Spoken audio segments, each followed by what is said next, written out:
Thank you for attending the Interagency Working Group meeting on forestry cooperatives. Co-ops can work in any sector of the economy. Meetings we have held since 2022 address how cooperatives work in food, housing, care, and other industries, as well as cooperative statistics. Interagency Working Group on Cooperative Development website has funding, partner organizations, tools, and resources for cooperatives.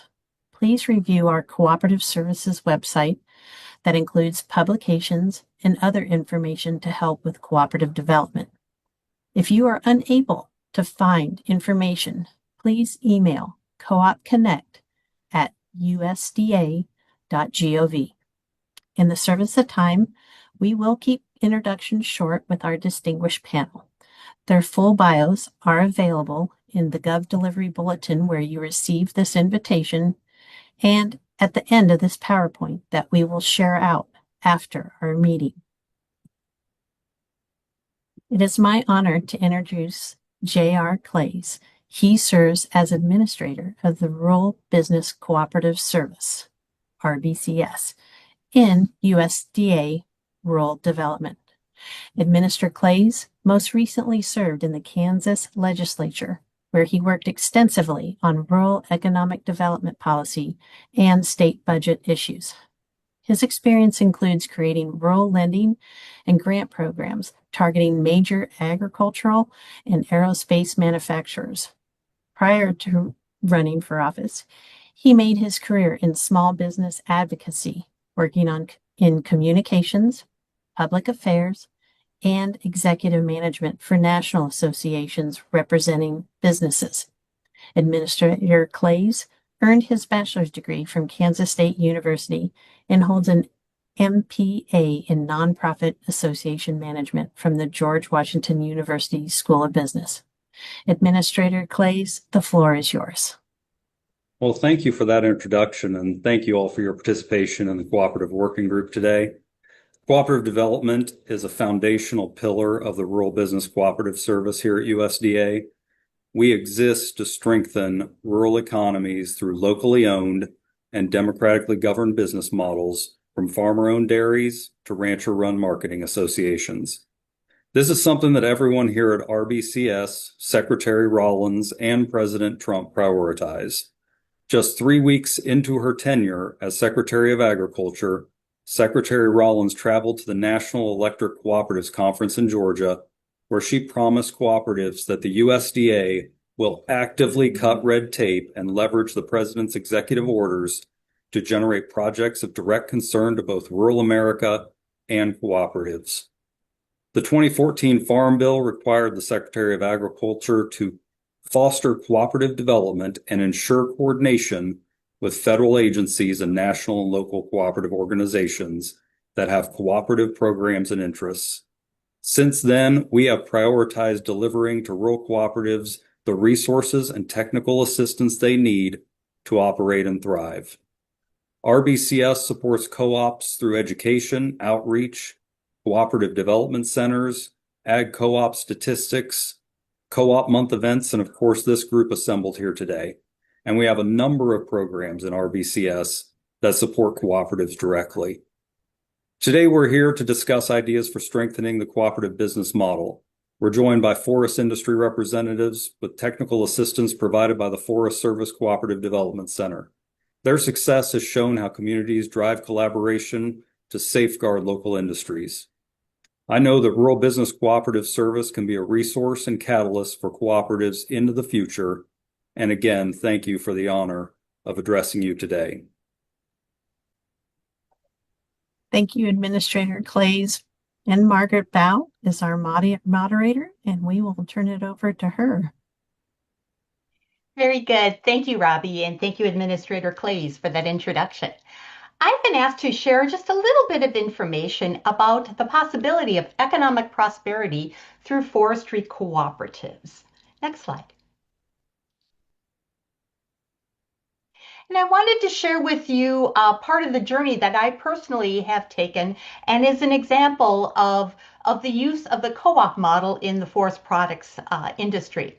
The Wisconsin Rapids Pulp and Paper Mill on June 9th of 2020, it was announced that it would be shuttered. And that was a major blow because that particular mill, as shown there, which is incidentally 20 miles downstream from where I live in Stevens Point, Wisconsin, that particular mill processed 25% of all the timber harvested in Wisconsin, the UP, the Upper Peninsula of Michigan, and into Lower Michigan. Next slide. And that mill has had, it's a long-standing mill. And for over 100 years, it was owned and operated by a local family, and it was called Consolidated Papers. But then in the year 2000, it started a cycle, a merry-go-round of different ownership. It was owned by a company from Finland. It was their first attempt in the US market. And then it was sold to a private equity firm called New Page. They declared bankruptcy, and then it was sold to yet another private equity firm called Verso. And as I mentioned, on June 9th, 2020, there was an announcement that by the end of July, that entire complex would be closed. But that day, later in the afternoon, the all the loggers and the logging truckers received a phone call to immediately cease delivering timber. Next slide. So these three gentlemen were instrumental in.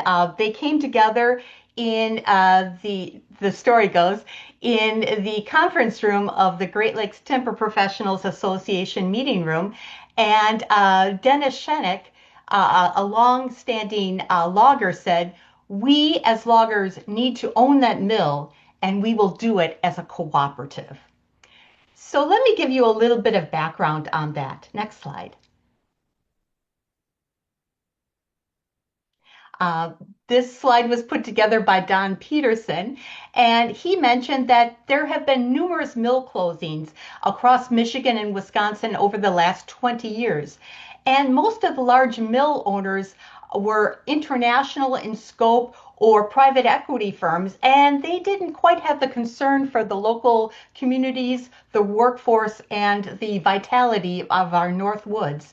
And as Don recognized here in the slide that he created, that quick profit motivation is not a good match for the long-term horizon that is needed in the forest products industry.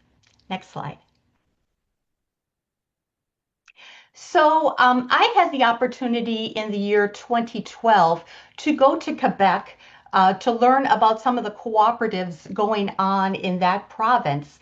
And on a off-chance conversation I had with Michel Clement, he shared a story that was inspiring and that I shared with Don Peterson and some of the other loggers years ago.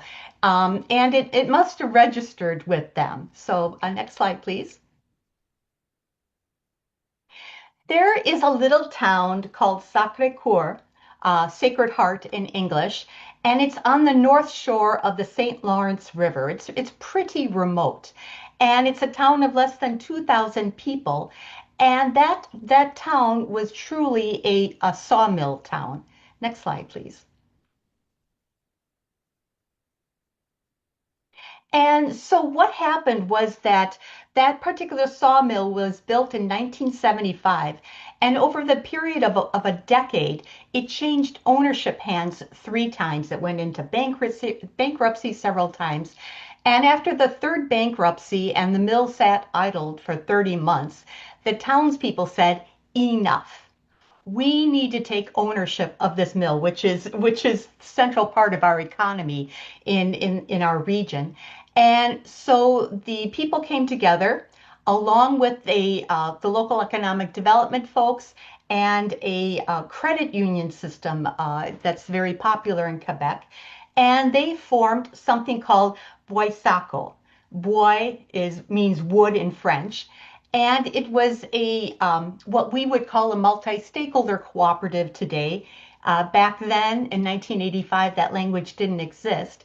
But it is a combination of a cooperative of loggers called UNESCO, or of COFOR of loggers, UNESCO of the mill workers, and then a little investment group of local people. And they bought that mill for pennies on the dollar when it was in bankruptcy court. Next slide, please. So as I mentioned, that ownership makeup, it's a three-way ownership of the workers in the loggers, a worker co-op of the mill workers, and then that investment co-op. 432 small shareholders, and they wanted to make sure that no one family could own more than 5% of the shares in this mill. Next slide. And they created a board of directors, and it very much reflects the ownership. You've got representation from the worker co-op of loggers, the worker co-op of mill workers, and the local investors, plus the credit union system representative. Next slide. And what's interesting, and which has given inspiration to some of the work that we've done here in the upper Midwest and in Maine, is the distribution of profits via their cooperative. And if you look, they, from the very beginning, put 55% of all their profits each year into a development fund to further the sawmill and other things to strengthen their local economy. Next slide. So with that reinvestment, they have been thriving. It's been 40 years since Boisaco formed, and they have created, you've got the original sawmill, and they have created 7 different companies that use byproducts, waste, or other streams of the logs that are harvested. You've got the original sawmill, then they are making high density door panels for interior doors. They create horse bedding. They have the components from wood pallets. They also make wood pellets for heating. They have lumber brokers. And they also just started a white birch firewood. They could not use the white birch, the small white birch, for other things. So they have a high value firewood that they are creating. And by having investment in all different types of entities that use the wood that is harvested, they have been able to survive the boom or bust cycle that is inevitable with being in the forest products industry, especially a sawmill, especially with variations in the housing industry. Next slide. So here's a picture of that sawmill 2 years after it was built. Next slide. And here it is today, a couple years ago actually, and you could see the sawmill, but then you can see the other entities that they have created over time to support themselves. They are now employing over 600 people in a community of about 2,000 people in the region, and they are about 30% of the tax base for the community. Next slide. So just wanted to share the basics of what is a cooperative. As a co-op developer, I can't help myself but do that. A cooperative is a business that is owned and democratically controlled by the people who use its services. So, and then the benefits of that cooperative are returned to the member owners based on the use of the cooperative in the previous year. Next slide. So why would you want to use a cooperative form of business for the forest products industry? I would argue that longevity is needed for a natural resource industry. The research at USDA Rural Development into agricultural cooperatives has gone on for almost 100 years. And that research shows us that over 75% of all U.S. agricultural cooperatives are 50 years old or older. And in fact, 1 out of 5 co-ops, agricultural co-ops, are at least 100 years old. So that's staying power, and that type of vision is what's needed in a natural resource industry. Cooperatives allow for individual entry and exit from the business without upsetting the entire business. And it is a proven model shown by our rural electric co-ops, our agricultural cooperatives, and the credit unions. And I'm going to share a slide as a tongue-in-cheek joke. Um, Next slide, please. And in Wisconsin, we tend to understand cooperatives. The Green Bay Packers are not a cooperative, but they're as close to a cooperative as we have in professional sports. I couldn't help myself but to share that little side note. So, with that background about some of the inspiration that we learned about cooperatives in the forest products industry, I would like to introduce to you Henry Scheinebeck. He is the executive director of the Great Lakes Timber Professionals Association, and he was one of that holy trinity that came together upon the announcement of the closing of the Verso Mill in Wisconsin Rapids. So, Henry, I turn it over to you. Thank you, Margaret, and appreciate everybody being here today and having this event put together. So Margaret gave you a really good background, and I can still remember the day that a couple of guys called and said, "Hey, the mill is shutting down. They're turning our trucks around, and where are we going to go with our wood?" Cooperatives, we have talked about them in the past quite a bit. And it really started several years ago as we saw the land ownership change.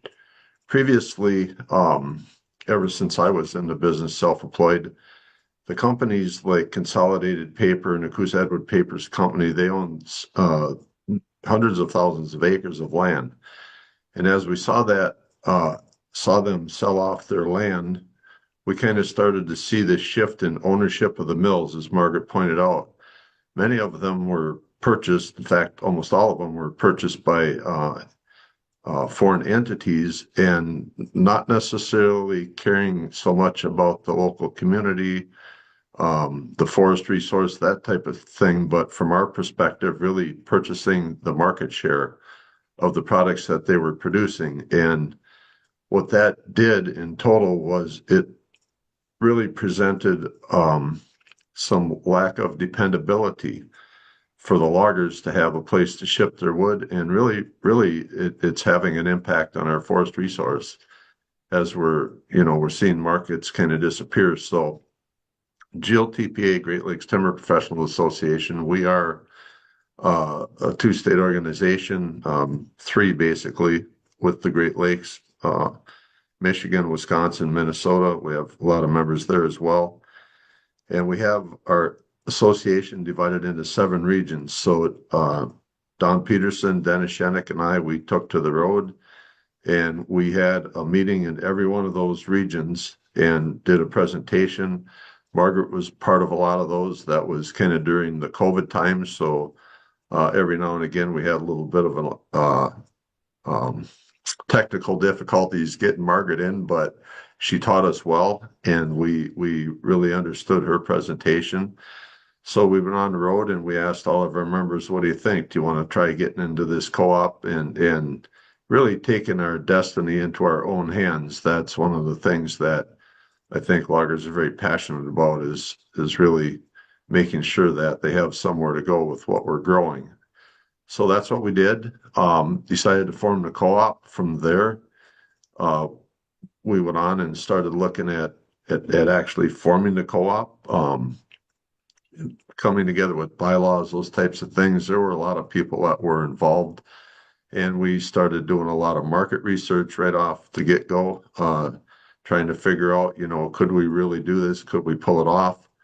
And we did a lot of, after the co-op was formed, we worked hard to try to buy a couple of the mills that were shut down, because actually at that very same time, there were 3 mills that shut down in the region.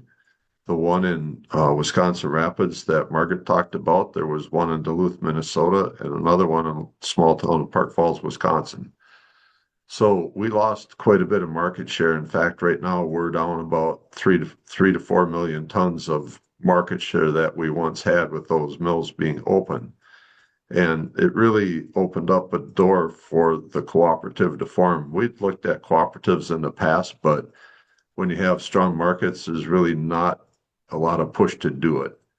These mills closing really pushed us over the edge to get this done. So it was a long, I would say, kind of a long process, but relatively short process if you compare it to uh, some government work. Not to be disrespectful, but sometimes it just takes a long time to do things when you're working through different agencies. I know we've been working on truck legislation for like 13 years and we still don't have it done yet. So this project moved ahead relatively quickly. And we had a lot of support from Congress with the grant money that they put in the budget. A lot of support from Margaret from USDA, different folks. So it's been, like I say, it's been a relatively short process compared to other things. And we're really hoping to expand on this at some point in time. But yeah, that's kind of how it all came together. And we had many, many, many meetings. There was a lot of folks like Dennis that really volunteered their time and put a lot of effort into it. I mean, I was self-employed for 32 years before I took the job I have now, so I know the type of time and energy and expense it takes to get people involved in it that care about the resource. And ultimately, for us, it always gets back to the resource of trees and the fact that we're growing a lot. We need a place to go with it, and forest health is at stake here. So, with that, I'll turn it back to you, Margaret. Thank you so much, Henry, for that perspective and for your leadership as well. We always relied upon Henry. He has a sixth sense for if something's worth pursuing or not. So thank you, Henry. And next up, we have Dana Duran. He is the Executive Director of the Professional Logging Contractors of the Northeast. And he's joining us from Maine. And they're doing some very interesting things in Maine with similar situations. So, Dana, welcome. Thank you, Margaret. Appreciate the opportunity to be here, and thanks to USDA for putting this together. I think it's an important topic, and hopefully the folks that are online will learn a lot. USDA asked me not so much to talk about the cooperative situation in Maine. You're going to hear a little bit later from a representative of the cooperative here in Maine, but talk a little bit about what's happened with the industry and changes in markets in the Northeast. And so I'm just going to give a brief overview of what's really transpired in the Northeast since 2020, similar to what's happened in Wisconsin. But first, I'll just give brief background on our organization. Professional Logging Contractors of the Northeast is a nonprofit educational association that works on behalf of the timber harvesting and hauling community. Organization's been around for about 30 years now and has about 250 contractor members in the Northeast, specifically in Maine, New Hampshire, Vermont, and New York.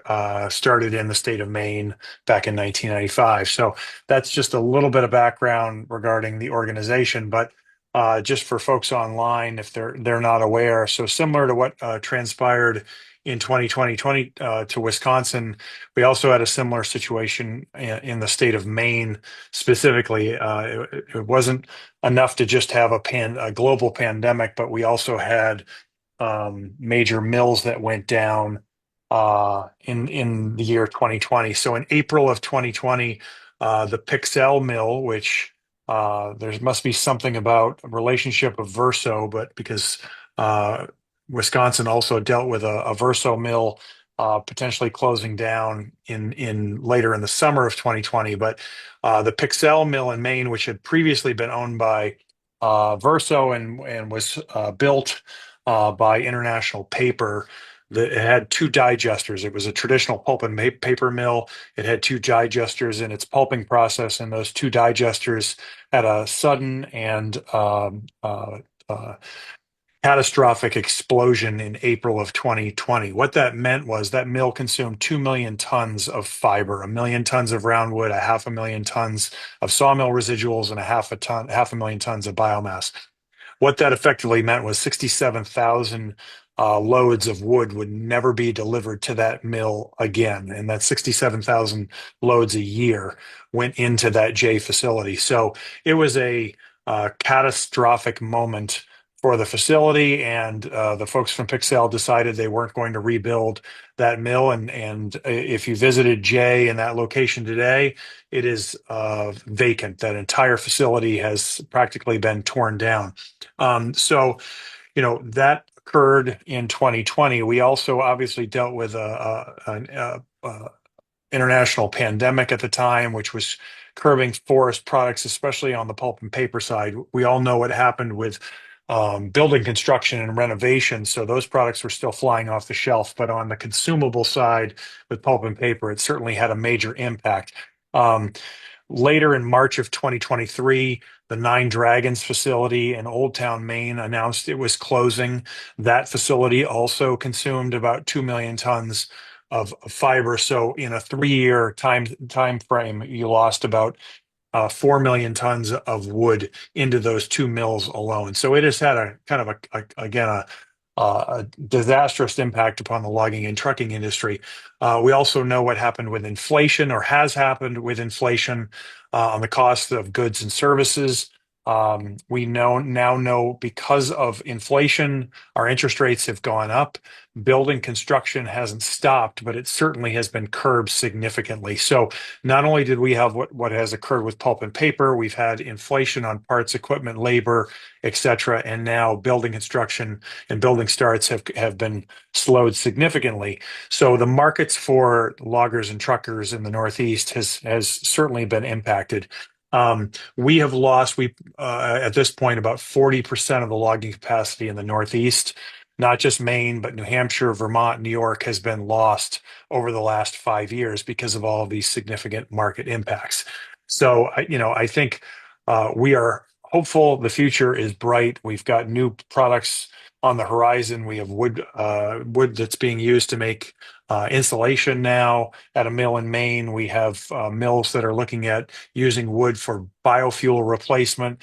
The Sappi mill in Maine has put about $450 million into its facility to change its line. Nine Dragons has done significant impact or investment. So, I think we're bullish on the future, and we have a phenomenal forest that's growing probably 3 times as much wood as we have a market for. So the future is bright. But I think that as Wisconsin has done, there's folks in Maine looking at doing similar things, because there needs to be kind of a redirect as to how things are going to be done in the future. So that's just a little bit of background on what has transpired in the Northeast, what's happened to markets, and what's happened to the logging and trucking workforce. So with that, I'll turn it back over to Margaret. Thank you so much, Dana, for that background. That's really helpful to know. And it's, yeah, it's a very similar situation to the upper Midwest. Thank you for that. Next up, we have Kelly Maynard. She is a cooperative development specialist with the University of Wisconsin Center for Cooperatives. And the two of us worked hand in hand with helping to support the Timber Professionals Cooperative that was formed in Wisconsin and Michigan. So Kelly, please, the floor is yours. Thanks, Margaret. And both Margaret and Henry have done a great job painting a lot of the background picture of what's happened here. So some of what's on this slide they've already referred to. Henry, with the Great Lakes Timber Professionals Association, this robust existing entity through which a lot of the loggers, logging truckers, and others in the supply chain were organized. And then Don Peterson with Renewable Resource Solutions. And so getting into a little bit of the nitty-gritty of the co-ops that were developed. So the decision, as this mill in Wisconsin Rapids was like in the process of being shut down, they formed the Timber Professionals Cooperative for folks, the co-op wonks. In Wisconsin, we have 2 co-op statutes. Chapter 185 is a very kind of traditional form of cooperative, although our law in Wisconsin is quite broad and progressive in terms of types of co-ops that can be formed. And then there is another type of co-op in it that some refer to, the common language across the country is limited cooperative association, or LCA. And in Wisconsin, the relevant statute is Chapter 193. In any event, that allows for there to be non-patron or oftentimes investor members in a cooperative.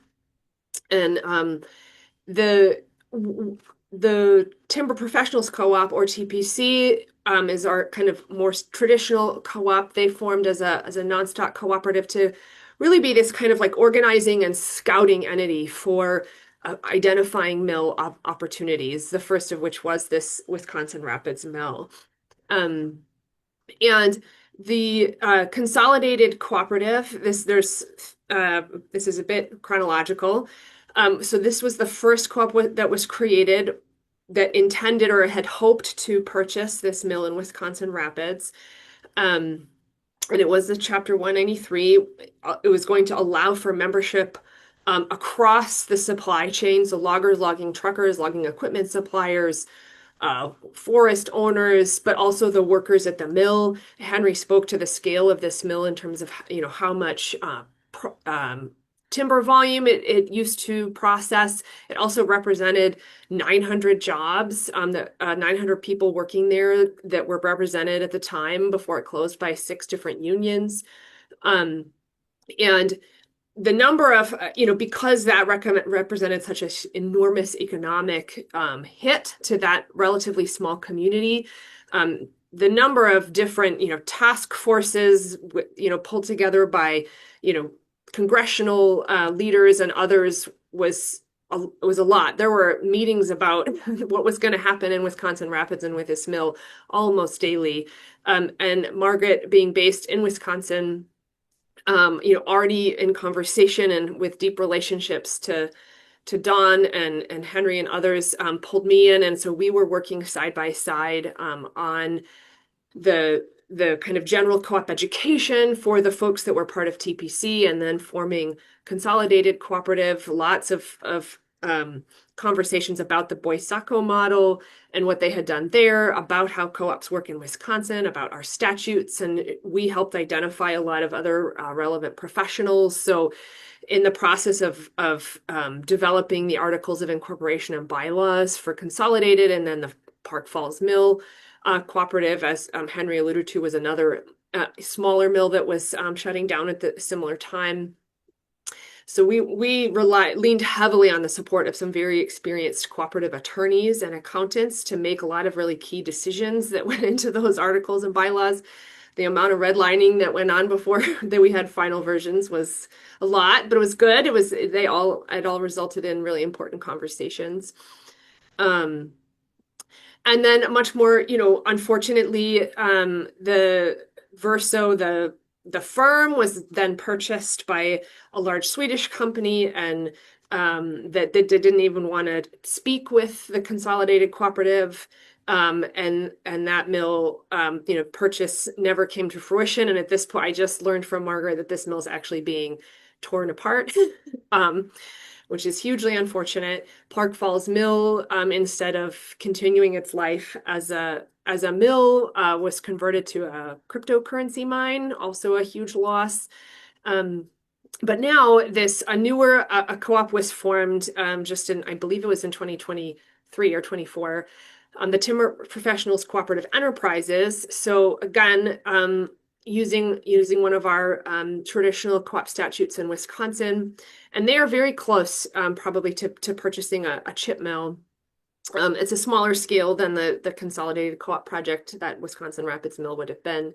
But a lot of these same players, Dennis, Henry, and others, and Laura, who's on this call, been instrumental in all the planning and work that have gone into that. Margaret and I played a role in helping with articles and bylaws for that, and are kind of, on an ongoing basis, helping answer questions about the co-op model for the board and kind of program managers or project managers for it. And so I definitely, for folks considering the co-op model, and it'll be really interesting to hear about how it's happened in Maine, but this is maybe it's self-promotion, but I can't emphasize the importance of pulling in good technical assistance. Co-ops are unique beasts. And there were plenty of questions that Margaret and I didn't have the answer to. And so we relied heavily on networks that we're a part of to try and get questions answered in this process. Thank you so much, Kelly, for those insights. And yes, thank you. And thank you for mentioning the importance of involving co-op development professionals as you are exploring the cooperative option. So thank you, Kelly. Next up, we have Brian Brashow. He is the Assistant Director of Cooperative Forestry, the Wood Innovations line within the USDA Forest Service. So, Brian, yeah, you're originally from Wisconsin, so we're excited to have you on, and please take it away. I am. Thank you very much. Much appreciated. I'm Brian Brash. I'm in cooperative forestry, so it's a little different version of cooperative than we're talking about today. It's the partnership in the Forest Service with state, private, and tribal forestry. When most people think about the Forest Service, they often think about the National Forest System. So I grew up in Leona, Wisconsin. My dad worked for a hardwood lumber company, and his buddy was a district ranger for at the time, Nicolet National Forest in Leona, Wisconsin. So this connection between markets and forestry has been part of who I am, really. But just wanted to share a little bit about who the Forest Service is and what we do. Next slide, please. I lead a market development team within the Forest Service known as the Wood Innovations Program. Henry and Dana highlighted and outlined a variety of the challenges that we face across the country. But I think that we have a commitment. We have a commitment between industry and the Forest Service to do everything we can to build markets and strengthen industry. Why do we do that? It's really all about the health of our forests. Forests, there is a connection between forest management and forest markets, and those are the kinds of things that we're really focused on in our program. We're involved really across the supply chain. So that includes everything from biomass materials at the forest level, sawmill residues, and the value-added products that might be produced from them. And then one of the things that we are doing more and more is focused on wood in a commercial construction approach. So at one point in time, only about 5 years ago, the tallest timber building in the country was in Portland, Oregon at 8 stories. The tallest timber building in the country now is in Milwaukee, Wisconsin, and it's 25 stories, 19 stories of wood on top of 6 stories of concrete. Next slide, please. This is that connection. Markets allow us to support forest management. When healthy forests really need markets for everything. Healthy industry needs markets for everything. And this isn't just about large, high-value saw logs, but this is really about the ability to manage our forests, that forest products support healthy forests. Markets matter and mills matter. And those are the kinds of things that I'm focused on. So I have training, both education training as a forester from Wisconsin Stevens Point, but also in wood products manufacturing and engineering over my entire career of moving things forward. Next slide, please. We have the Forest Service is investing in these product sectors, but it's really bigger than that. Mass timber is a significant emphasis for us because it's a new market. Historically, we've been building our homes from wood for 100 years, but most of our commercial buildings, especially those over 5 stories, end up being steel and concrete. So these are new markets for wood and for wood products.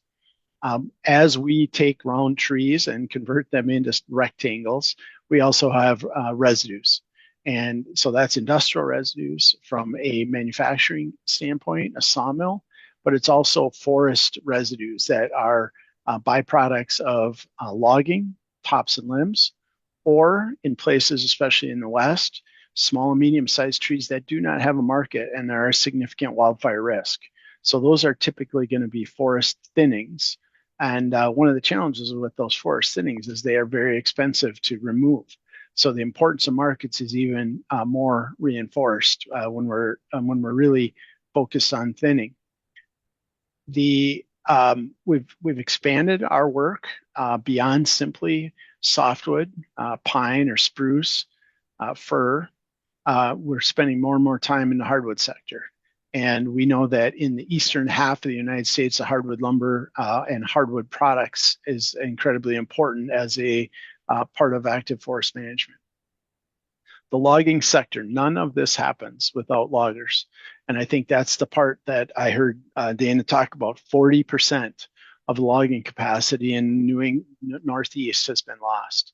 You know, those are challenges that we're facing nationally. So the Forest Service has entered into a memorandum of understanding with the American Loggers Council, which is the National Logging Association, of which each state, I think over 40 states, are part of that with their own individual associations. So the logging sector is incredibly important, and it is the tool that allows us to accomplish the forest management goals that we have in mind. And I think that that's something that we just have to remind ourselves, is that without loggers, none of this happens. So the potential for timber professional cooperatives, which include loggers, I think is incredibly valuable. We have a number of other programs that we're continue to be involved with, and I think communications is important. I think that we need to help understand the important connection between markets and forest management. We have to understand why forest management is important. Why is that an important part of what we do? So there's been some really good work done that I would encourage people to look at. State of Wisconsin, Into the Outdoors, has last year had 4 episodes. They're really helping educate the importance of communications. We've been involved with a series, PBS and Amazon Prime series, known as America's Forest with Chuck Leavell. Most people would think of Chuck Leavell as the keyboardist for the Rolling Stones, but he's also a tree farmer in Georgia. And so I do think that it's important for us to continue to inform and educate and provide an important understanding of this sector. You know, over 2 million Americans are employed directly and indirectly by the forest product sector. So it is incredibly important. And for a kid who grew up in a 5th generation company, forestry and wood products company, it's incredibly important for us to continue to think about that as we go forward. Next slide, please. This is just a map of our investments. So the forest products industry is across the country. It's in Alaska, it's in Hawaii, it's in Puerto Rico, and it's in all of the other states that we continue to be engaged with. We have multiple grant programs that we fund annually to provide investments. There's challenges in this sector. You know, over 200 facilities have closed over the last couple of years, 24 months, and even more significantly if you go back in a decade or so. So this is part of the Forest Service's commitment to invest. Secretary Rollins announced back in July our investments for the 2025 fiscal year, and you can see that we have 3 different programs. Each program has a little bit better, a little different characteristics, but you can see that we really are in places where forests exist across the country. Next slide, please. What's next? So what's coming up next is dependent. You know, I just got to put this caveat out there because I'm not announcing a program. Our notice of funding opportunities are dependent upon administration, department approval, and funding availability. So, but we are hopeful that in middle of October, so for those of you less familiar with the wood products industry, National Forest Products Week starts October 19th through 25th. And so I know for people like Dana and Henry and myself and others, every week is Forest Products Week for us, but only once do we get, once a year do we get a presidential proclamation. So that's typically the week that we would make these, the notice of funding opportunity or the request for proposals and other terms available. We will communicate this information broadly. Just about everybody is eligible, private industry, for-profit, tribes, governments, and it probably should say very specifically and very clearly here, cooperatives. So these grant programs are open to cooperatives in the forestry sector. However, if you take a step back to 2022, we received some funding direction, and that funding direction gave us money for our Wood Innovation Grant program. And it also had a carve out, and it specifically asked us to fund $2 million for timber professional cooperatives. So we reached out, we did a request for information. We identified 2 cooperatives, the Timber Professionals Cooperative, which Henry and Margaret and Kelly talked about in Wisconsin and Michigan, and the Maine Forest Stewardship Cooperative, which Dana talked a little bit about in Maine. So those are the programs that we chose to fund in 2022. So each of those organizations received $1 million to advance their work. And that's some of the places that we are really at right now, is that those cooperatives are moving forward. And I think that might be, I got 2 more slides. So next slide, please. So we're going to continue to work on that, and as we get forward. But there's other things that our team does, and this is, I think, another piece of information is we understand this industry. We are boots on the ground. We may be out working with manufacturers, with producers, or even on the construction job site. So there's a lot of things that our national team is involved with. We have 14, 15 individuals. Both I represent our national office, but I'm based in Duluth, Minnesota. But we have place-based geographic expertise across the country, and these are really great folks who can provide a lot of assistance. And the key in any of our grant programs is early and often engagement with these folks, because they will help ensure that the applications are put in place the right way. I just had one question this morning that I followed up on. We had an applicant, they probably applied for the wrong program. And because they applied for the wrong program, they weren't eligible. And they never checked in advance to see exactly, we just got the application. So early and often, this is a valuable, valuable team. And the last slide is really a closing slide that I just think that we have to kind of continue to think about all of the people that work in these sectors, that there is expertise, that this represents about 98, 99% of the wood using industry across the country, from loggers to producers. So I think those are the kinds of important messages that we have to think about all the time. I think that was it. Thank you. Excellent.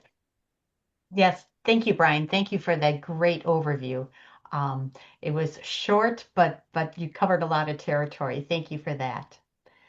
Next up, we have Laura Delaney, and she is the liaison for the Timber Professionals Cooperative that you've heard so much about.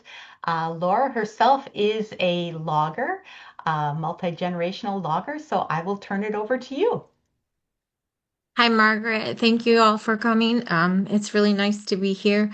I took the position with the cooperative a little bit later after everyone had already done a lot of the groundwork with Dennis and you guys putting together the bylaws and doing all of that. And then they came along and said, hey, we need somebody to kind of fit the role of liaison, which is, why they gave that title. Let's join everybody together because we're all stronger together. So, a little bit of the working routine that you normally would do isn't what I've found is super successful with the cooperative, but being out there with everyone, like Brian was just saying, and early and often and talking with people and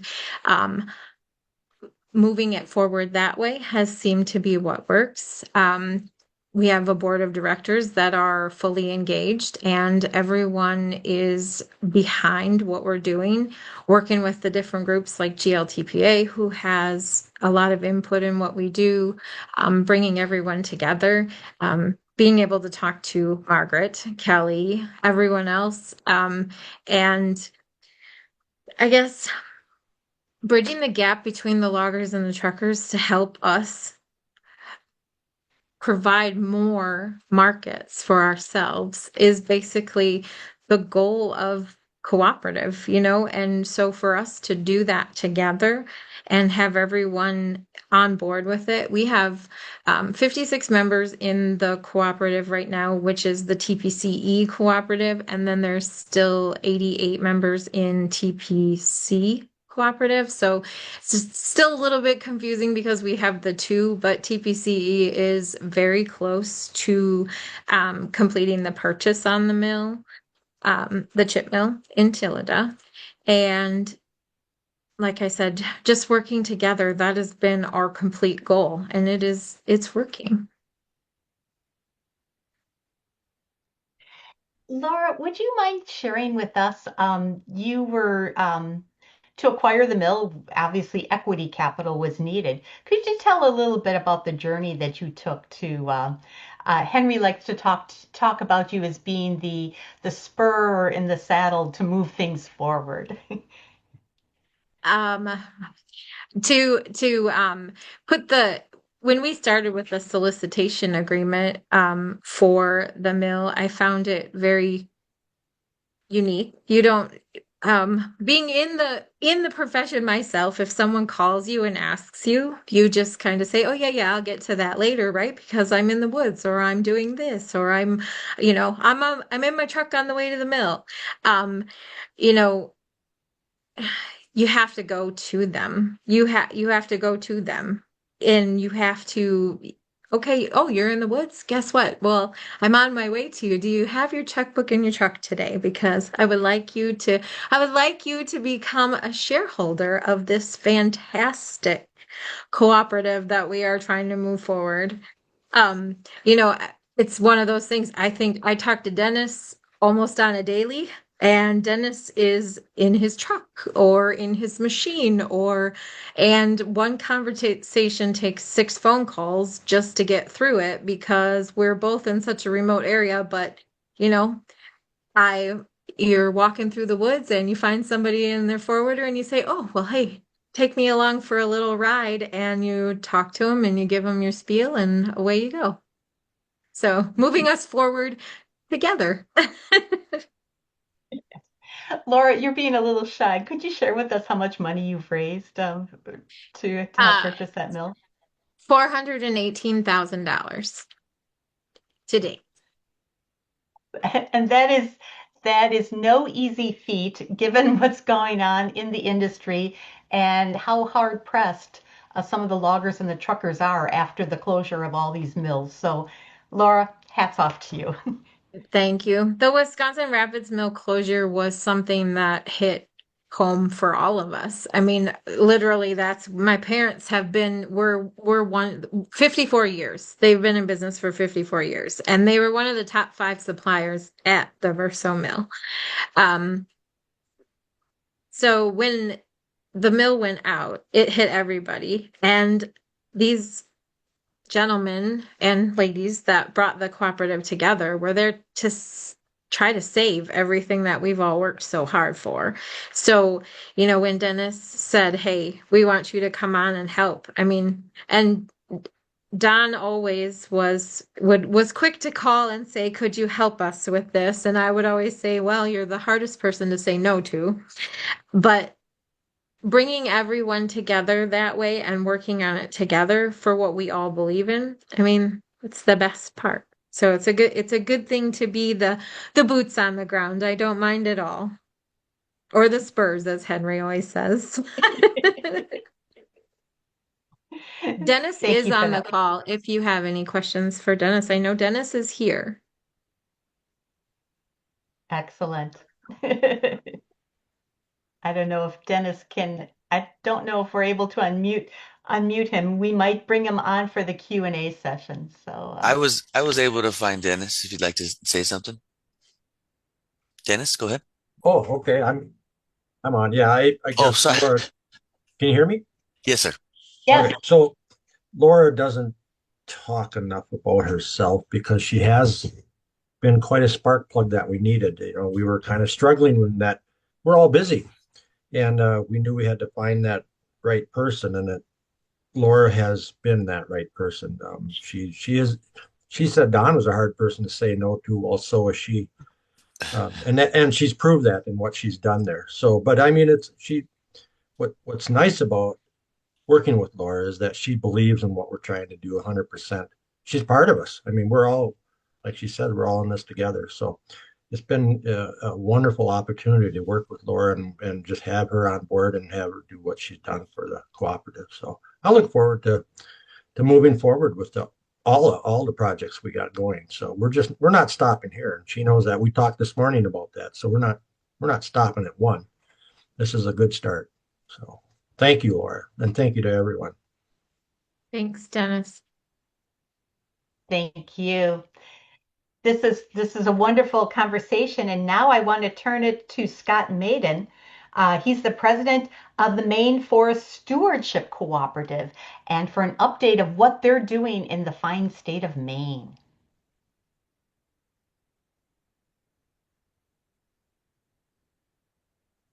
I'm not sure if Scott is able to unmute.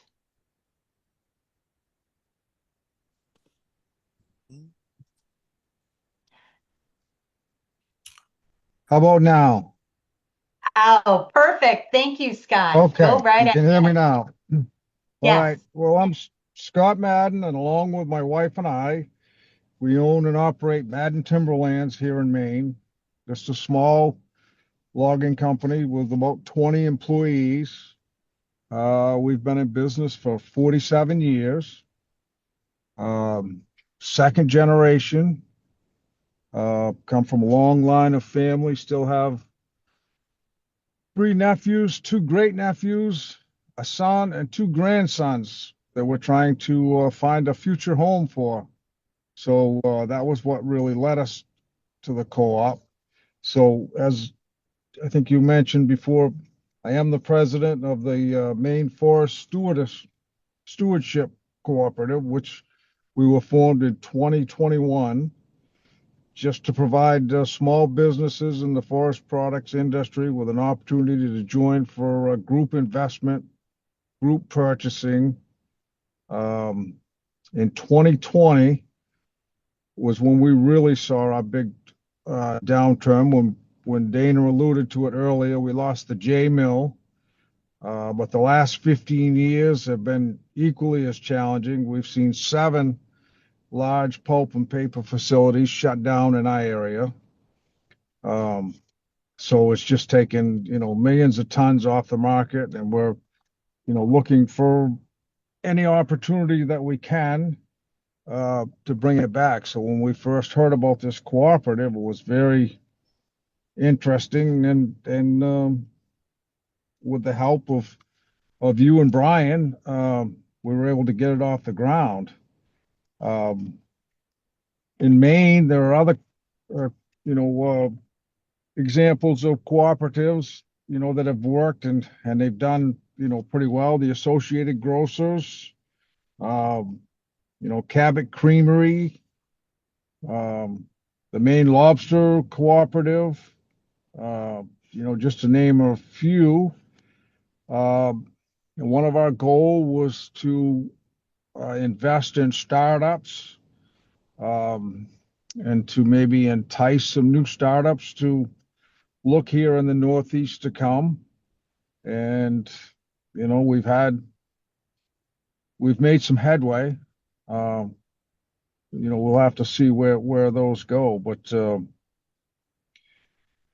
we've also done the same thing.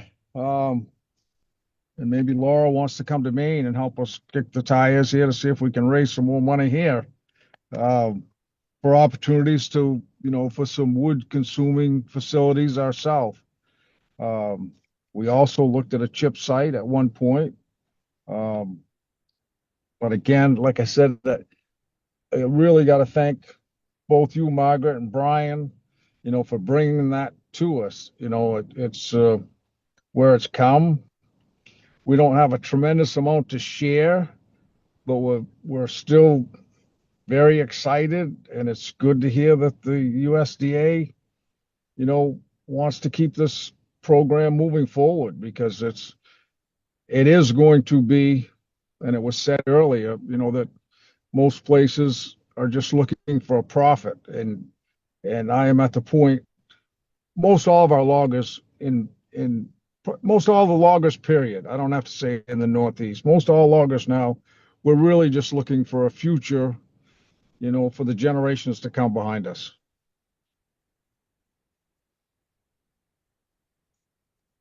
So well And that's said, all I have. Scott. Thank you.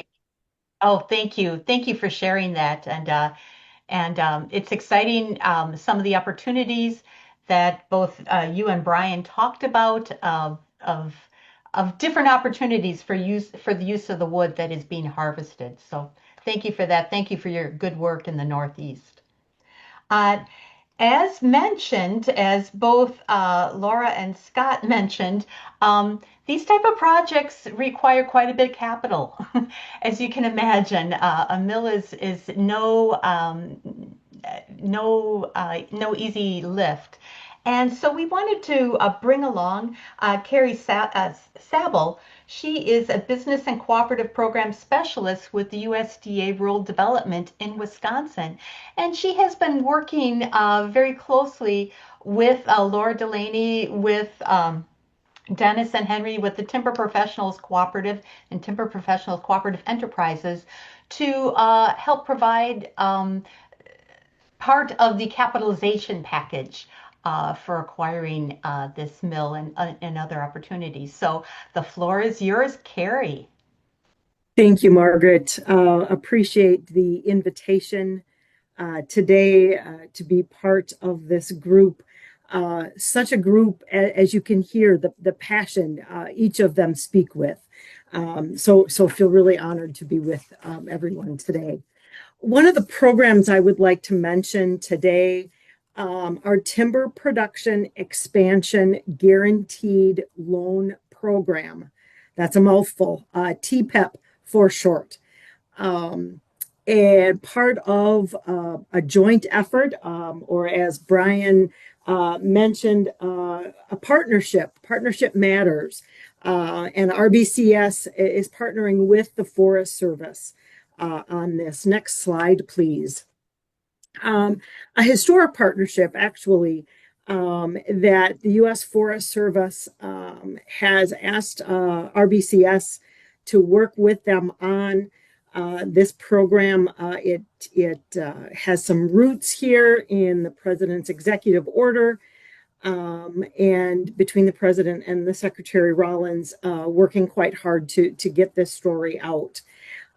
This program provides financial support to qualified lenders. Again, it's a guarantee. The lenders make the loan, and we come in with the guarantee to those loan applicants who want to establish, reopen, expand, or improve a sawmill or other wood processing facility.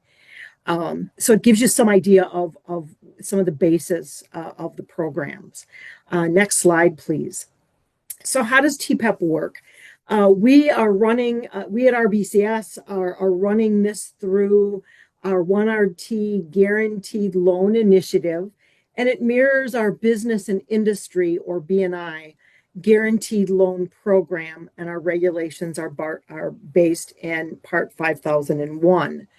Maximum loan is 25 mil, so we can do quite a good sized program with no minimum. So we've seen a wide range of those dollars there. No annual fees or guarantee fees, which is also quite a benefit for those businesses that are applying to have no fees involved with them. It offers the lender and the client a 90% guarantee. That's pretty large. And so really can make an impact to not only a local bank, but also for its clients. Maximum term is 30 years. And it can be used as part of the capital stack with other loans and grants. As Brian mentioned, there's some other U.S. forestry grants that it certainly can be used in conjunction with. And the website listed there for TPEP for lots more details. Next slide, please. So basically, this goes back to, as I mentioned, a partnership with Forestry. U.S. Forestry, as Brian mentioned, does and has worked with grants over multiple years, but not done the guaranteed lending. So looking to increase that partnership by working with RBCS, and some of their funding that came through the Jobs Act and the Infrastructure Investment Act. One of the definitions here, ecosystems restoration. What does that really mean? Again, we're getting back to establish, reopen, expand, or improve a sawmill or other facility. Also needs to identify in a geographic area as high or very high priority for ecological restoration, okay? And that is by using those byproducts from that unit of land. So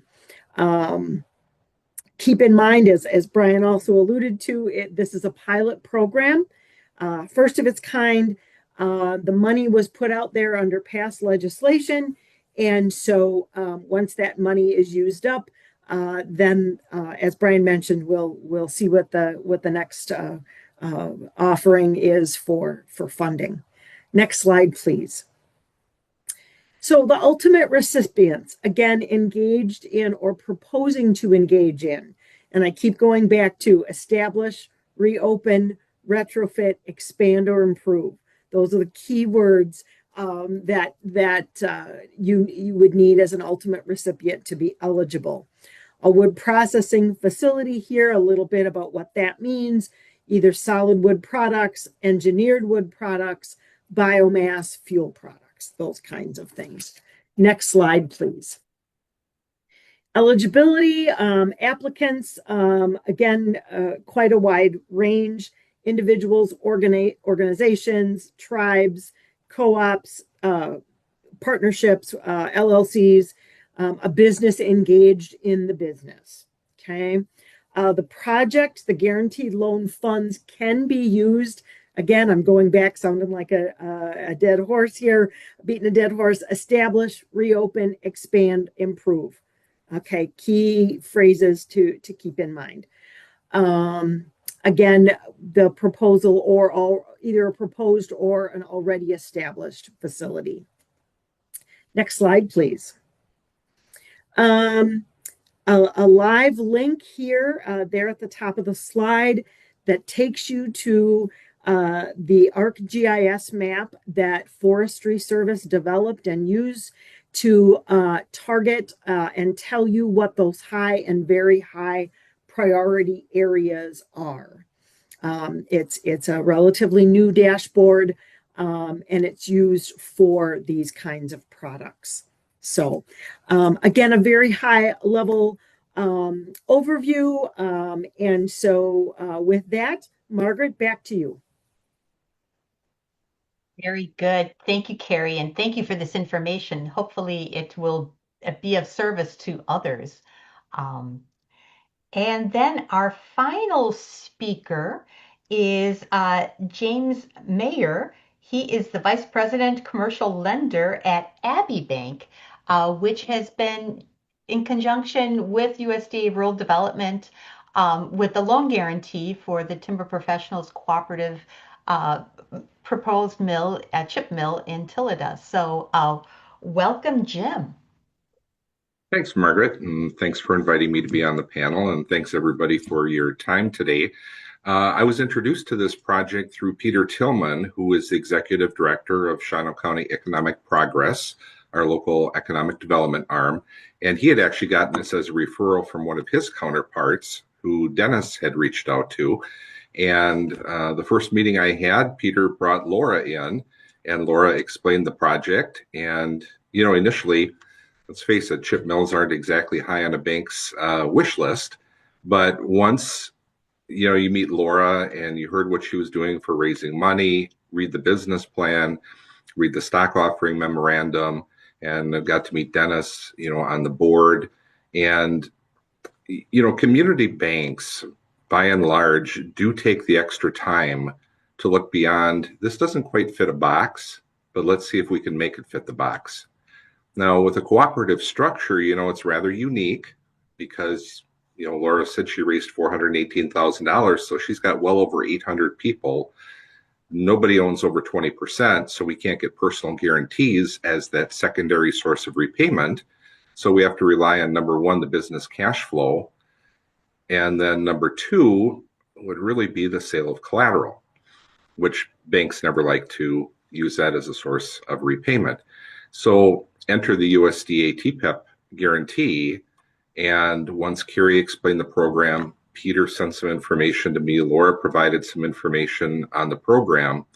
And, so we're saying, well, okay, we don't have personal guarantees, but we have this backstop just in case the meteor strike happens. It's what we talk about in banking. But it still really comes down to the underwriting the fundamentals. And, the 5 C's of credit and capital was talked about. Now, it's pretty impressive to raise $418,000 for this project and look at what the cash reserves would be in case something goes wrong, what the down payment is. From a collateral position, we're fine. Capacity, the business plan is good. Cash flow is, projected to be strong. But without that USDA guarantee, this deal probably doesn't get done. And the fact that the TPEP program offers the no origination guarantee fee and the no ongoing fee is such a benefit for the cooperative itself, not having to worry about an extra cash flow expense. And as Brian talked about, the forestry grant, my goodness, what a great thing that is. While they couldn't use it to purchase fixed assets, they could use it for a bunch of startup expenses that didn't have to come out of that $418,000 capital raise. So, we were able to, as a bank, and there's 3 slides in here, and I won't go through them, talks about our mission, our vision, our core values, our community impact, how we give back to the community, and how our bank does financially over, 57-year history here. But in doing this almost 4 decades, I've never run across a deal like this. So it's kind of neat to be able to work on this. But it's also neat to be working for a community bank that does what the name says. We support the community. We're looking at this as a good thing for the area, for the workers, for the cooperative itself. And how can we use that as a way to give back and support our community? Whereas some other, banks would just probably say, nope, doesn't fit the box, doesn't check this. Let's just move on. So it's just been a real pleasure. Carrie has been great to work with, explaining different things. And here's what we need. And Laura, getting the stuff that we need to get to Carrie and that we needed for our underwriting. So this is just a great project. And it's, again, how everybody can work together, from the government guarantee program to the liaison, to the board, to our board, and just the local bankers. So it's just been a great opportunity for us, and we're just thrilled to be a part of it. Thank you so much, Jim. And you really said it well, what community banks are all about, and that coming together. Thank you. Thank you for what you're doing for the Northwoods. So with that, why don't we open it up? We are doing well with time. And now the Interagency Working Group for Cooperative Development has a twofold purpose. It is to introduce to other federal agencies what the cooperative model is and what it can do. And the second goal is also to for other agencies, other federal agencies, to share what resources they have that could be of use to the cooperative development community. So with that in mind, we heard quite a bit from Brian with the U.S. Forest Service. Thank you for that, and thank you for taking the time to carefully explain that. Um, I'm wondering if I could put on the spot Hillary Abell with the Department of Labor. I don't know, Hillary, if you are still on the line and so inclined to unmute yourself. Yes, hello, Margaret. Hi, yes, I am still here. This has been a fascinating discussion. Um, Everybody, my name is Hillary Abell, and I'm the Chief of the Division of Employee Ownership within the U.S. Department of Labor. That's a new division started just over the last couple of years.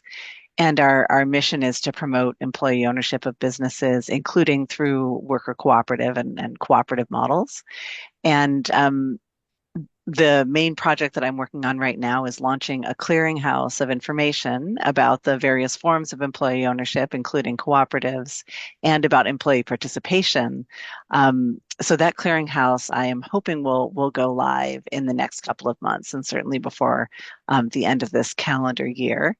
I would be delighted to connect with folks at the Cooperative Services. It's been a little while since I have, but we know each other well. And about this opportunity within the forestry sector. It sounds very, very exciting. I learned so much today. And I am here as a resource for folks interested in employee ownership and looking at transitioning businesses to employee ownership. And I know that the cooperative models talked about today have an element of employee ownership potentially and other types of stakeholders in ownership. So no barrier there that I can see. I would love to learn more and to be a resource if I can be helpful, although there's clearly a lot out there through the USDA. Thank you so much. Very good. Thank you, Hillary. Are there any other federal partners that would like to share a few thoughts? Feel free to raise your virtual hand and I'll go ahead and unmute you. Thank you.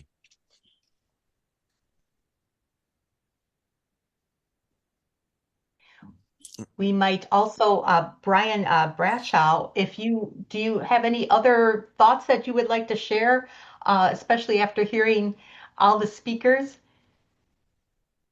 Yeah, hi everybody. I think that the forest products industry is really important to the country. It's important for land management. It's important for economic opportunities, and it's a sustainable, renewable resource that I think we can be really proud of. So, I think that I've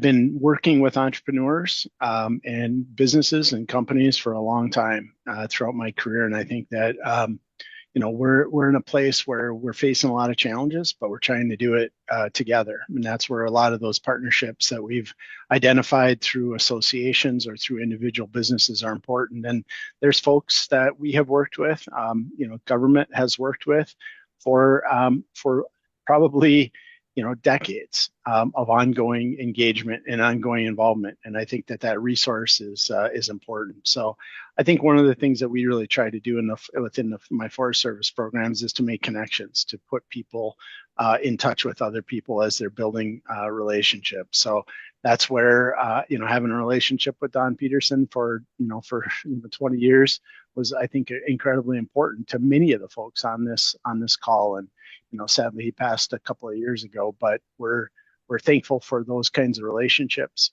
as we go forward. So those are some of the things that are out there. Our ongoing technical assistance is available now through our team or through we have both.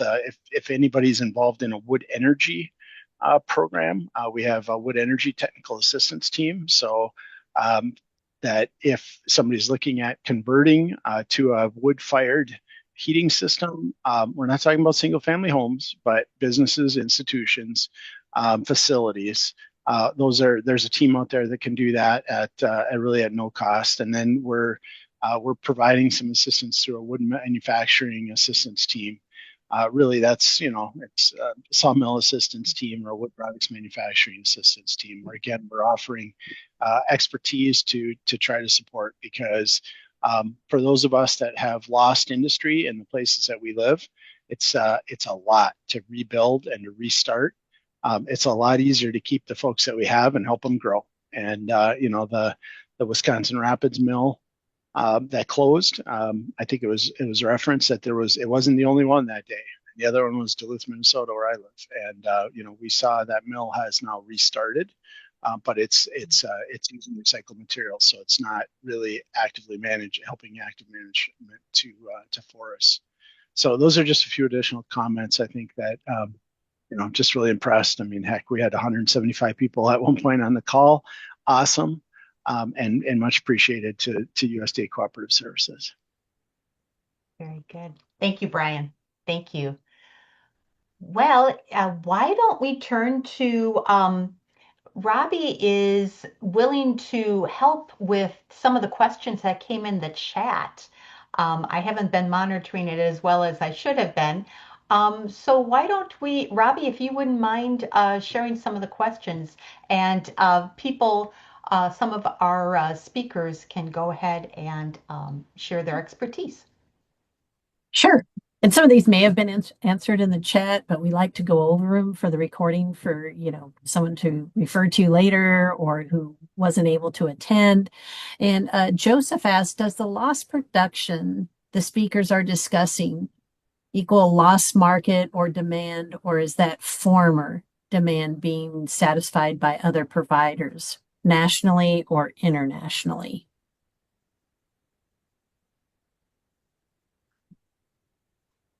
Brian, you want to take a stab at that?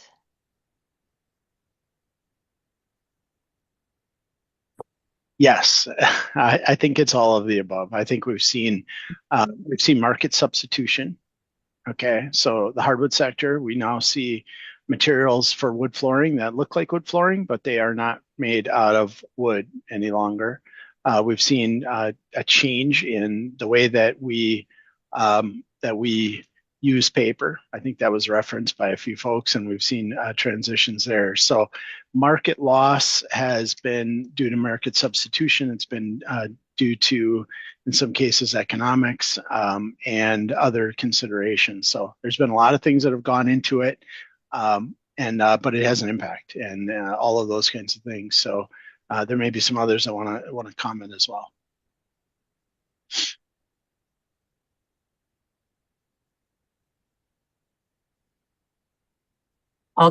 No one else is going to comment. I know that Hillary had asked a quick fact check on the Wisconsin mills. The Consolidated Co-op and Park Fall Mills Co-op were not able to purchase the mills in Wisconsin Rapids or Park Mills. If so, will TPCE have the potential to incorporate any of the workers involved in those mills? And she apologizes for not knowing the geography. So, and Kelly, I think you answered that, and Margaret answered it in the chat. Yeah, and I will just offer, I think I mentioned that the Wisconsin Rapids Mill in particular had employed 900 people because our center is connected into the kind of economic development network. There was a Connecting Entrepreneurial Communities conference held in Wisconsin Rapids earlier in the summer, and tremendous amount of work has been done since 2020 to help that community from an economic standpoint after the loss of that mill, and help all those people find other work and other things. But just with the time lapse, yeah, those folks have moved on. And the same with Park Falls. And it is both of those sites are quite distant from the chip mill location. We're excited about the chip mill location. It's not too far from Green Bay. It's got good transportation lines. And it has the possibility to expand. There's quite a bit of acreage, possibility to expand, to do something similar to what Boysaco did with, start small, build up reserves, reinvest, and hopefully be able to expand for the benefit of the entire industry. Expansion is definitely expansion is definitely the mission there. There's almost 50 acres there, and to move into different markets so that we can utilize the most roundwood that we can in that area, that is exactly what our plan is. So in moving forward, that mill is actually shuttered. It is not staffed because it has been shuttered since September of last year. So we are working, they just decided that they were done. So but a lot of the staff that was there to begin with does want to come back on board. They are, I mean, I guess they've bought into the mission of a cooperative and what the benefits are of them working with us and growing and being the original staff that's there and helping us with an expansion process.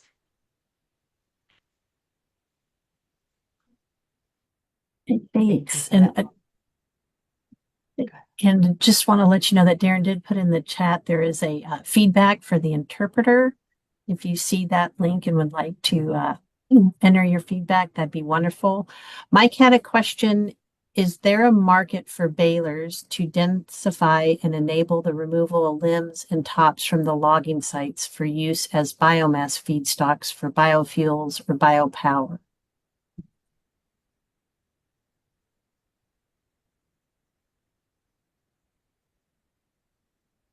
I defer to the loggers first, but I do think that it's important that we have ultimately the demand for the products that can be manufactured from that material that's baled.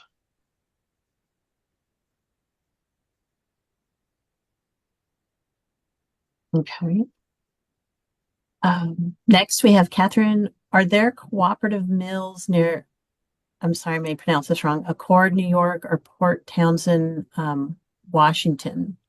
She's interested in connecting with forest thinning to use in building wall infill in her architectural projects.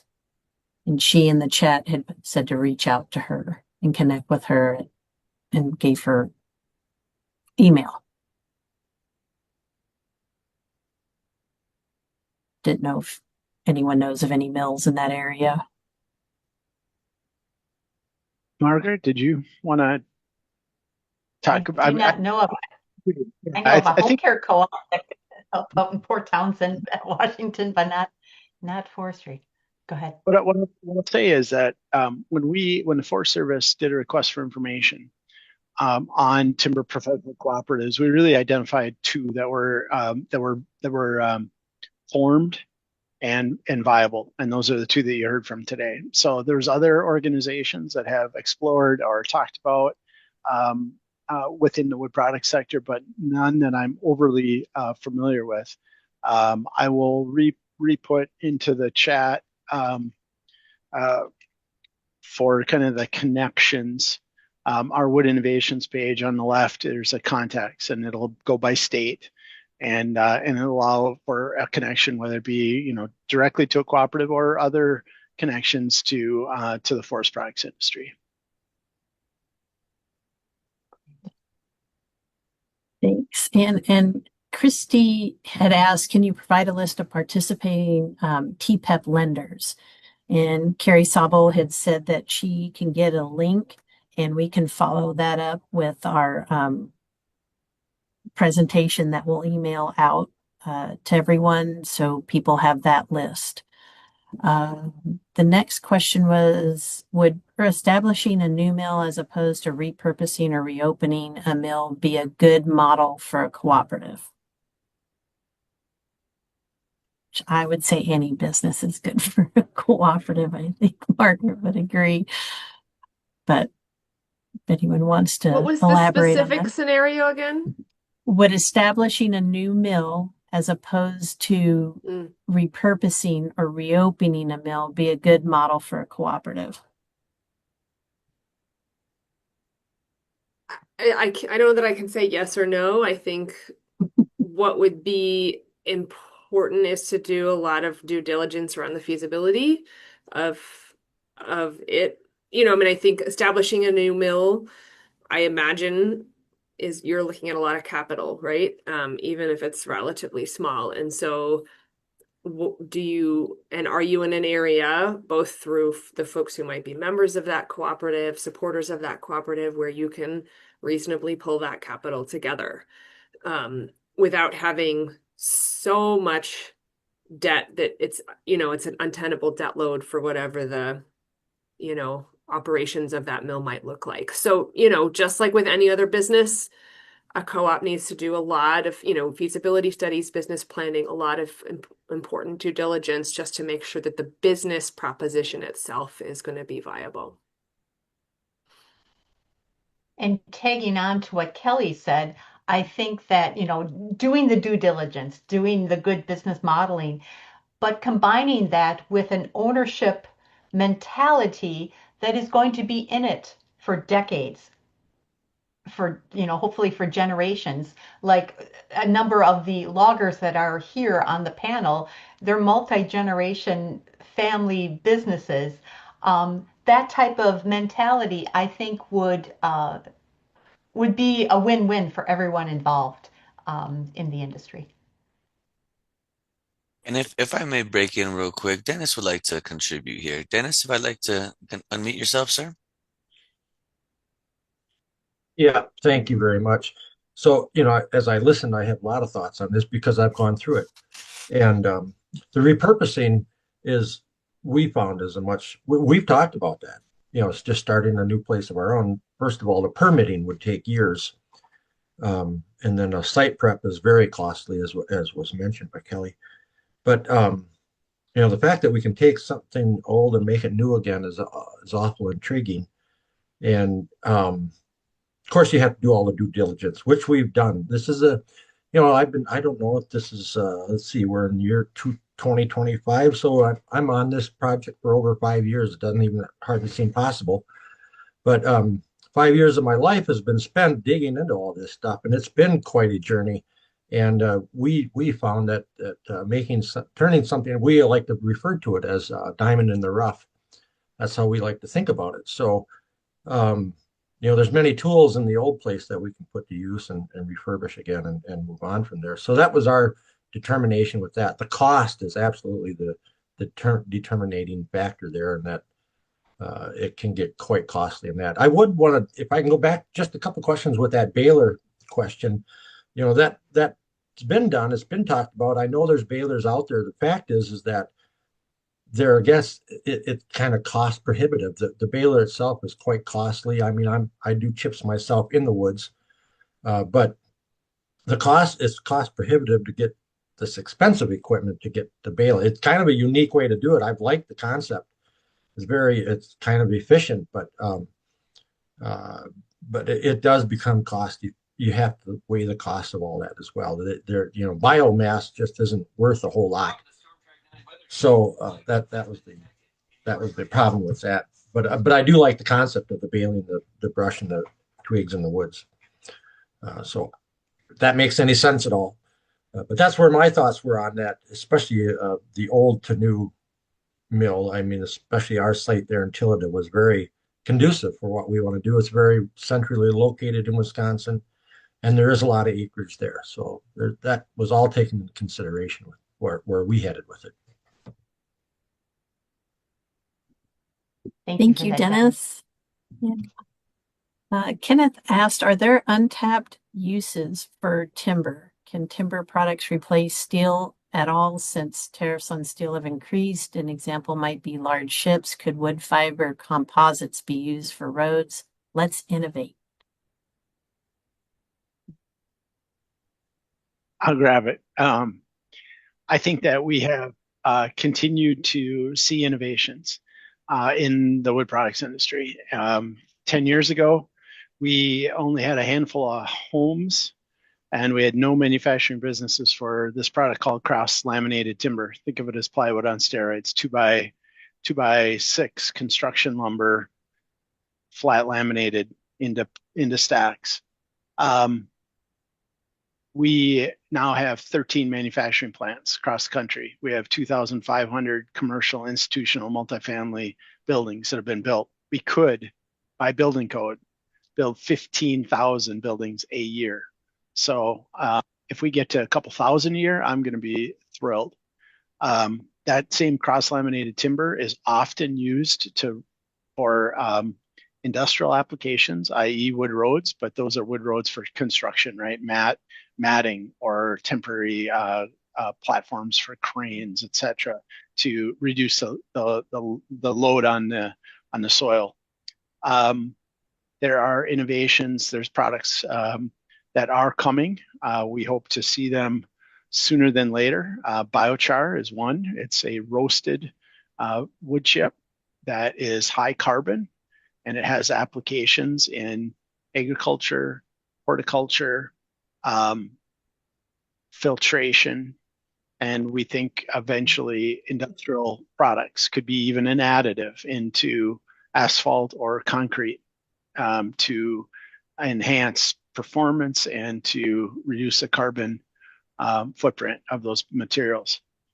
Sustainable aviation fuels are another opportunity that we're going to continue to see as we look very carefully across the country to incorporate biomass into aviation fuels. So that's across agriculture, both agricultural plants, but also woody biomass.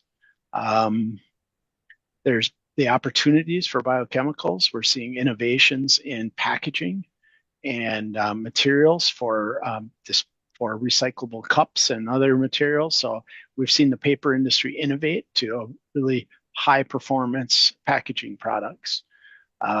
So those are just a couple of things I think that you're going to continue to see.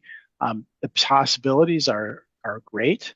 The challenge is always going to be, will somebody buy it? And can you make it at a price that somebody can buy it?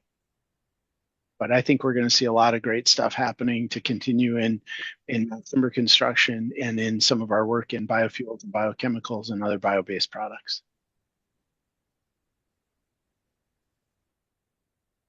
Thanks, Brian.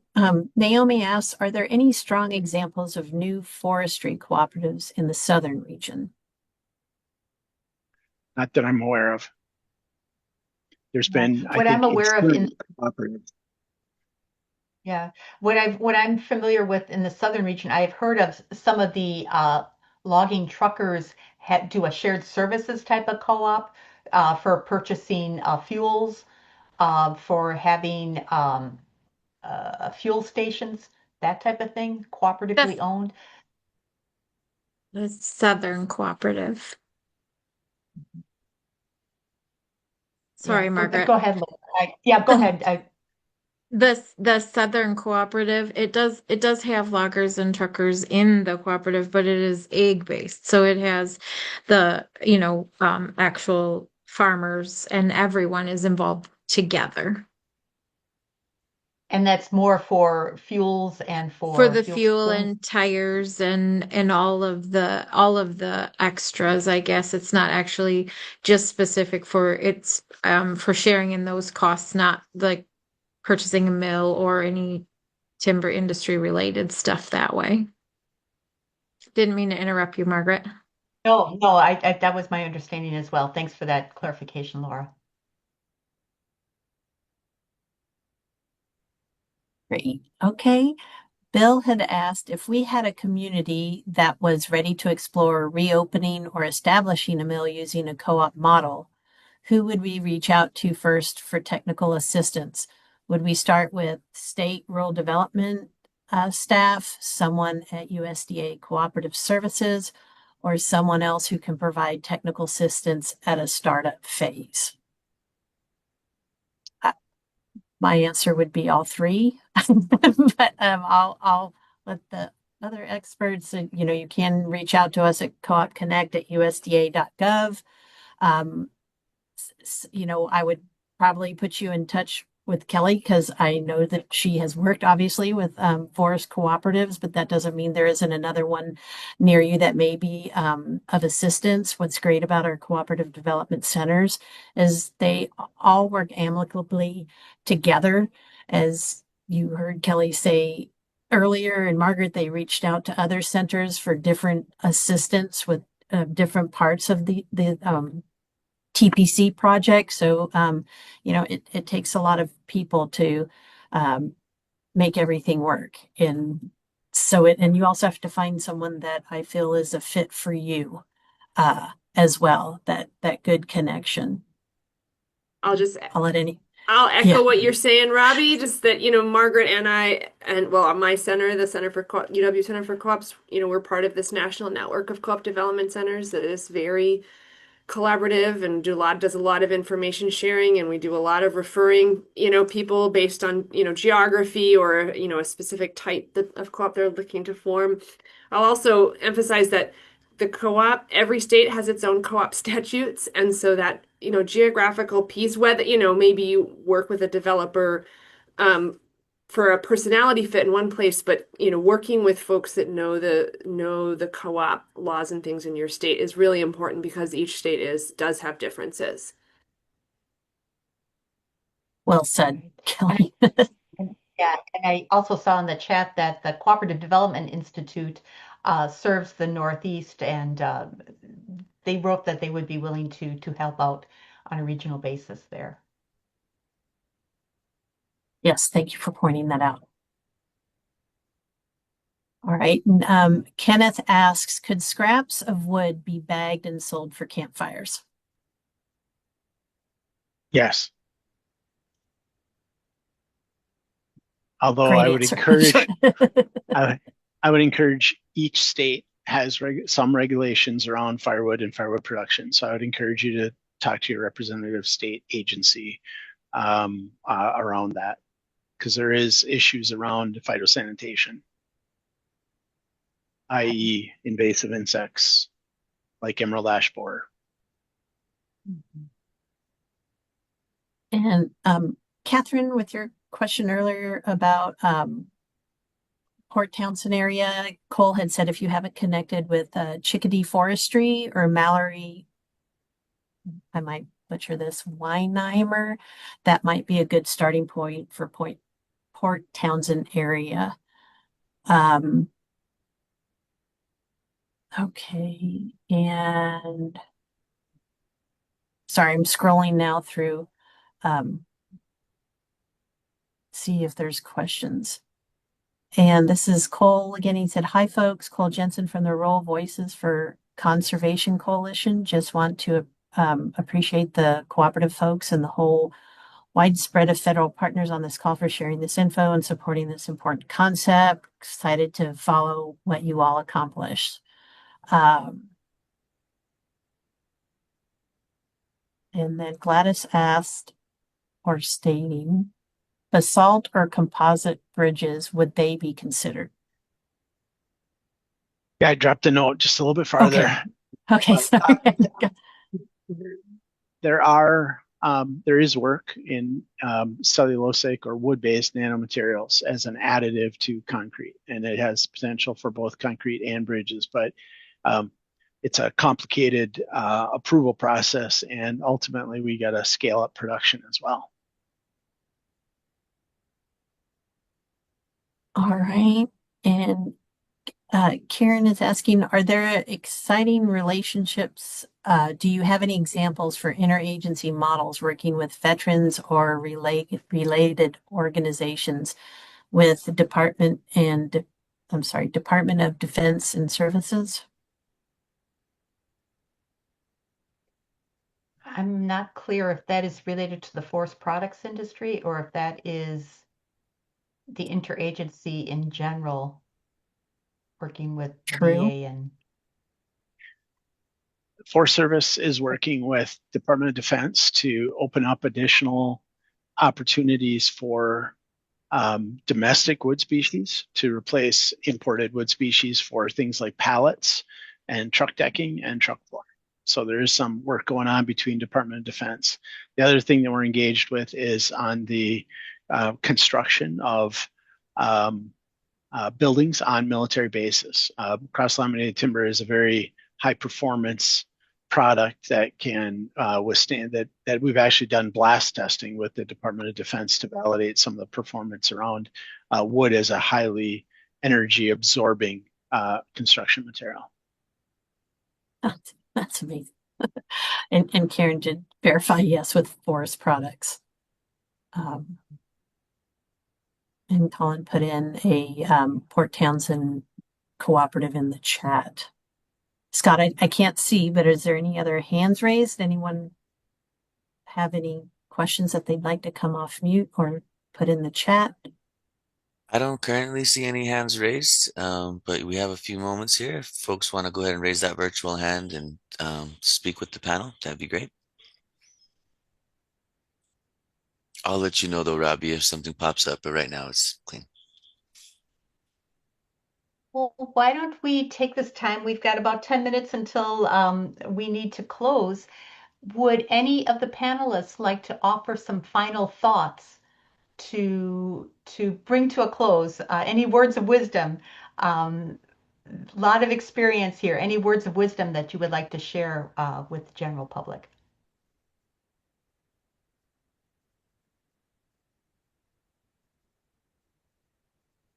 I will add the comment that as a lender or an organization that would be looking to utilize some of these programs, start these conversations very early on.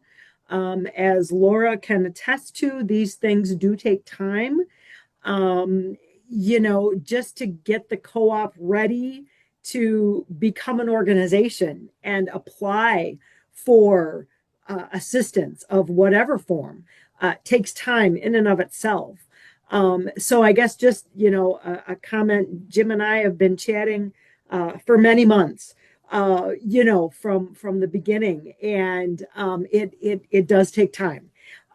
So I guess just, it's never too early, in my opinion, to reach out and ask that question or hey, might this work? It might not, but you won't know if you don't ask. So that would be my recommendation is start the process early. So Coming off of that, it's been a good process working with Carrie and Jim, but I would like to let people know, just don't give up. It's not the easiest model to follow. It is something that is new. New is always scary, right? When we first start out, it's a little scary.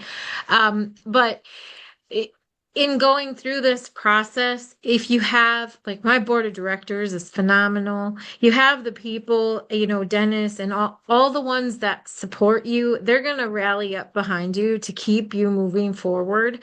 And there's going to be a lot of bumps, right, Carrie? A lot of bumps. There's a lot of bumps when it comes down to the end. I mean, I know all the work that, Dennis and everyone put in the beginning to get the articles and all of that. That was a lot of work. But when we're moving through this process, that's also been a lot of, you're moving forward. I've called it completely being in the middle of it because I've switched lenders. I followed Jim from place to and then started the process with someone else and then moved back when he came back to a different agency where I found him. It's just something where don't give up because we can make it through. Dennis, So, you follow up on that. well, Yeah. I must say, Margaret, it is good to see you, especially with your flowery background again. I miss that. Um, but I just can't emphasize enough that when I said I've been in this for 5 years, and it has been 5 years, it's been a long 5 years. And to get to where we're at finally is quite um, exciting. But I don't know who all is listening, but I can tell you that it's very easy to get discouraged. And going through the, I don't know how many thousands of hours that we did Zoom time and in-person meetings, going through setting up the bylaws and all that, that was quite exhausting. And it's very easy to get discouraged, but don't. You got to stay positive. You got to look to the future, and you have to look forward beyond what the little box that you become uh, just doing your own businesses. But I can tell you that it's been quite a journey. And with Margaret and Kelly, we spent many hours together doing this and setting this up. Uh, yeah, but I can tell you that you just have to stay focused on the goal. It's almost like, and Henry always said that too. We have to stay focused. You have to push forward. You cannot get discouraged.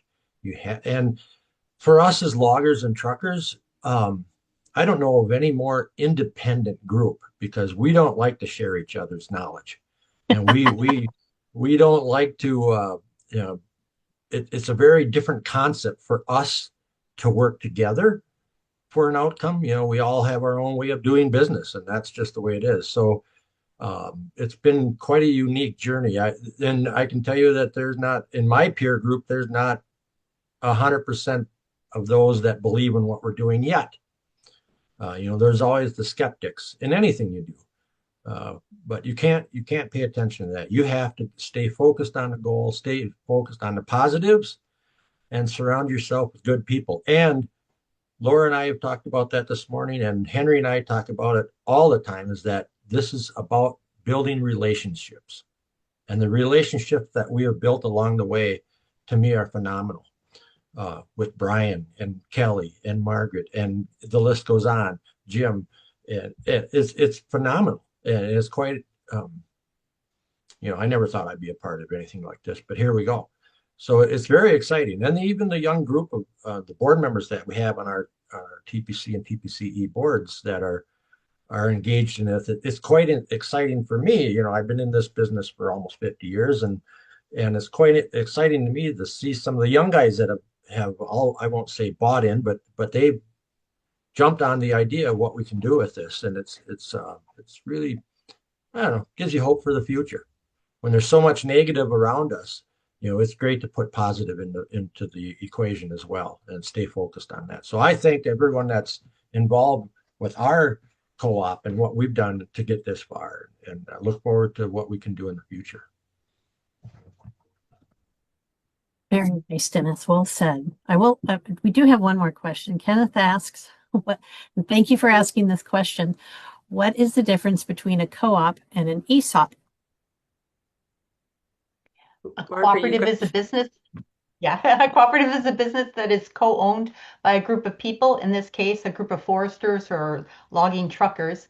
An ESOP is a pension fund within a business.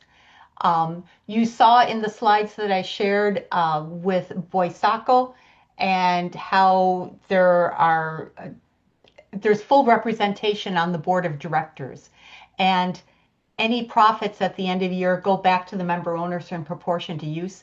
With an ESOP, that's a pension fund. It's an employment benefit. Yeah, ESOP there's the profit sharing piece, but not the shared governance piece. So it's not the broad, like one member, one vote, members involved in governance. And with the co-op, you could get those returns yearly, where in an ESOP, you would do that when you retire, not necessarily yearly or month. Correct? Typically. Yeah. Okay. Well said. Yes. Do our friends in Maine want to share any thoughts before we come to a close? I think we're all set, Margaret. Great job today. Great. Yes. Thank you, Thank everyone. you. And I just want to appreciate Margaret volunteering her time to moderate, because I knew she was in it from the beginning, and we sadly miss her here at USDA. And so just want to thank everyone that's taken time to attend and give their time to present. We really, truly appreciate it. Our next interagency meeting, we hope, will be around the end of October to kind of close out co-op month, and hope to bring that to you soon. And send us any questions you have. And thank you so much, everyone, for being here today.